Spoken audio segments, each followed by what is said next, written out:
कहते दीदी लहसुन प्याज क्यों नहीं खाना चाहिए, आज कथा बता देती हूँ, क्योंकि इसी में वो कथा आती है।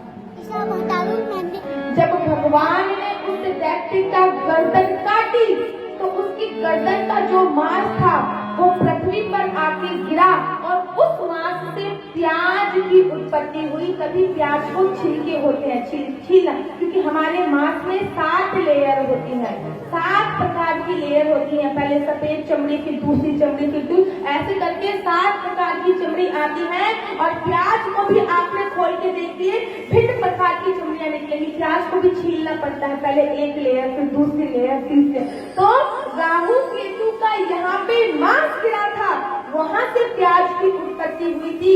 यहाँ पे कंठ की गले की हड्डी गिरी थी, वहां से लहसुन की उत्पत्ति हुई थी। और यहाँ पे रक्त की बूंदें गिरी थी, वहां से मसूर की दाल की उत्पत्ति हुई थी। और शास्त्रों में ये बताया गया है कि भगवान को इन तीनों चीजों का भोग निषेध है, तीनों चीजों का भगवान को भोग नहीं लगता है, इसी कारण बस भोग नहीं लगता भगवान।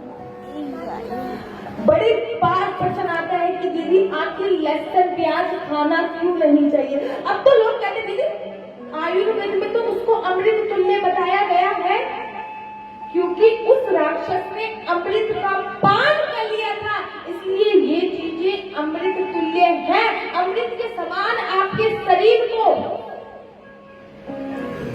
अमृत के समान आपका जो शरीर है उसको आराम दिलाती है, क्योंकि लहसुन प्याज खाने के अपने अपने अलग बेनिफिट है। लेकिन ये एक राक्षस की हड्डी से, राक्षस के रक्त से और राक्षस की खून से बनी है, इसलिए शास्त्रों में इसका खाना निषेध बताया गया है। और भगवान को भी इसका भोग नहीं लगता है, इसलिए भगवान को इसका भोग नहीं लगता। अच्छा, कौन कौन यहाँ पे लहसुन प्याज का सेवन करता है, कृपया करके ये बताइए। मैया करती है, मैया ने देखो सत्यदास के साथ हाथ उठाया है। श्री धाम वृंदावन के सभी संत बोलते हैं कि अगर आप भगवान के नाम का स्मरण करते हैं तो लहसुन प्याज का सेवन आपको नहीं करना चाहिए, क्योंकि आपने देखा होगा आप कच्चा प्याज खाइए या फिर कच्चा लहसुन खाइए तो आपके मुंह से एक गंध की स्मेल आती है, गंध आती है। क्यों? क्योंकि वो राक्षस के रक्त से, राक्षस की मांस से, राक्षस के खून से बनी है, इसलिए उसमें एक गंध की स्मेल आती है। इसलिए शास्त्रों में लहसुन प्याज खाना निषेध बताया गया है। साथ ही के साथ ये भी बताया गया है कि लहसुन प्याज का भोजन करने से सात्विक भोजन की श्रेणी में नहीं आता है।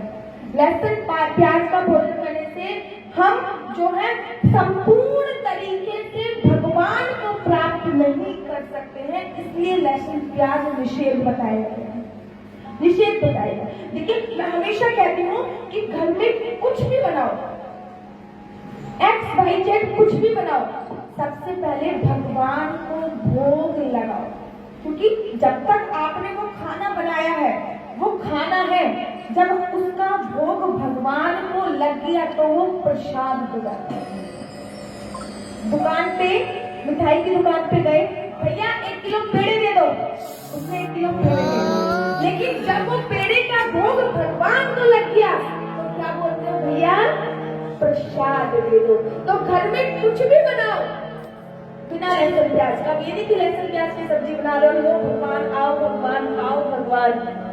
घर में कुछ भी बनाओ, पहले मंदिर में चाहे आपके घर में लड्डू गोपाल विराजमान हो चाहे ना हो, घर में पहले भगवान के सामने उनका भोग लगाओ। और महिला अगर आप ज्यादा बिजी हैं तो एक शॉर्टकट भी बता देती हूँ। रोटी बना रही हो, थोड़ी सी रोटी तोड़ो और अग्नि देवता को ही समर्पित कर दो। चाहे गैस के पास अग्नि देवता को थोड़ा सा घी लगाया, एक चुटकी आपने इसमें चीनी रखी, अग्नि देवता को ही समर्पित कर दो। जब आपने भोजन का भोग लगा दिया भगवान को तो वो भोजन नहीं रह जाएगा, वो प्रसाद बन जाएगा। और प्रसाद खाने का अपना अलग बेनिफिट होता है, उसका स्वाद देखिएगा, फिर उसका स्वाद देखिएगा। और जो भी खाना बनाओ भगवान के नाम का स्मरण करते हुए बनाओ। एक औरत थी, उन्होंने मुझसे बोला दीदी घर में बड़ा ही कलेश रहता है, मेरा मन करता है कि मैं घर को छोड़ दूं, इतना कलेश रहता है, इतना कलेश रहता है, इतना कलेश रहता है, मैं क्या बताऊं। मध्य प्रदेश में कथा करने गई थी, वहां की बात है। मैं तो कल मैं तुम्हारे घर पे आऊंगी, देखूंगी। कल जब मैं उनके घर पे गई तो उन्होंने वो जो रोटी बना रही थी, तो रोटी बनाते बनाते मोटर बंद कर दिया जरा। रोटी बनाते बनाते कभी अजी सुनते हो दीदी आपकी बैठी, जल्दी आओ। रोटी बनाते बनाते हजारों बातें कर रही थी, हजारों जाने अनजाने में क्रोध कर रही थी।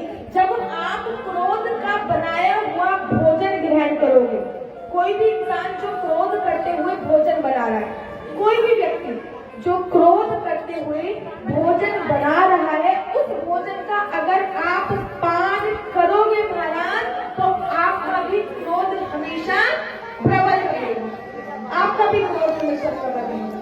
इसलिए इस बात का ध्यान रखो, भोजन बनाते हुए हमेशा भगवान के नाम का स्मरण करना चाहिए। आपने गुरुद्वारे का भोजन खाया होगा, कितना आनंद आता है भोजन खाना, गुरुद्वारे के भोजन खाना।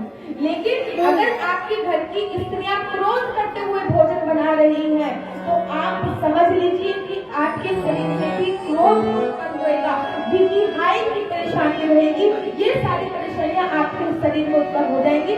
भगवान के नाम का सुमरन करते हुए, भगवान को भोग लगाकर अगर आप भोजन पाओगे महाराज, तो देखोगे कि आपका धीरे धीरे ओरा क्लीन हो रहा है, और जैसे कि ओरा क्लीन हो गया, आप भगवान की ओर आसक्ति। अबे नानू नानू ये उल्टा हो रहा है, मैंने भी सही कर रखा है। बोलिए बाकी दोनों हाथ भरे रहे। बोलिए राधा रानी सरकार की जय जय श्री राधे, जय जय श्री राधे।